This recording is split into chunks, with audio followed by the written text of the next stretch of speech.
Pregnant women నిద్రపోయినప్పుడు ఏ పొజిషన్లో పడుకోవాలి? హాయ్, నేను doctor Nirupama. Left lateral position అంటే ఎడం పక్కకు తిరిగి పడుకోవడం డెఫినెట్గా మంచిది. సో ఈ లెఫ్ట్ లేటరల్ పొజిషన్ వల్ల బెనిఫిట్స్ ఉంటాయి. ఈ ఎడం పక్కకు తిరిగి పడుకున్నప్పుడు ఏంటంటే మన పొట్టలో ఐవీసీ అని ఒక మేజర్ బ్లడ్ వెజల్ ఉంటుంది. దాని మీద యూట్రస్ ప్రెషర్ అనేది పోతుంది. దీనివల్ల ఏంటంటే గర్భసంచికి, ప్లాసెంటాకి, లోపల ఉన్న ఫీటస్కి రక్త సరఫరా బాగా ఇంప్రూవ్ అవుతుంది. సో మనం ప్రెగ్నెంట్ ఉమెన్కి ఎస్పెషల్లీ లాస్ట్ 3 monthsలో ఎడం పక్కకు తిరిగి పడుకోమని అడ్వైస్ చేస్తాం.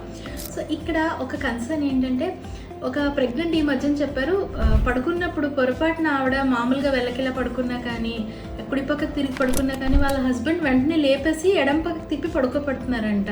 దీనివల్ల చాలా స్లీప్ డిస్టర్బ్ అయిపోతుందండి. సో మామూలుగా మనం సజెస్ట్ చేసేది ఎడం పక్కకు తిరిగి పడుకోమని. నిద్రలో వెళ్ళకిలా తిరిగినా కానీ, కాసేపు కుడి పక్కకు తిరిగి పడుకున్నా కానీ బేబీకి మనం ఏమీ హామ్ చేయము. దాని గురించి ఎక్కువగా వర్రీ అవ్వక్కర్లేదు. సో వీలైనంత వరకు ఎడం పక్కకు తిరిగి పడుకోవడం వలన బెనిఫిట్ ఉంటుంది. పొరపాటున తిరిగి పడుకున్నా లేకపోతే కాసేపు వేరే పొజిషన్లో పడుకోవడం వలన ఏమీ ప్రమాదమే ఉండదు. సో దీని గురించి ఎక్కువగా కంగారు పడద్దు. Thank you.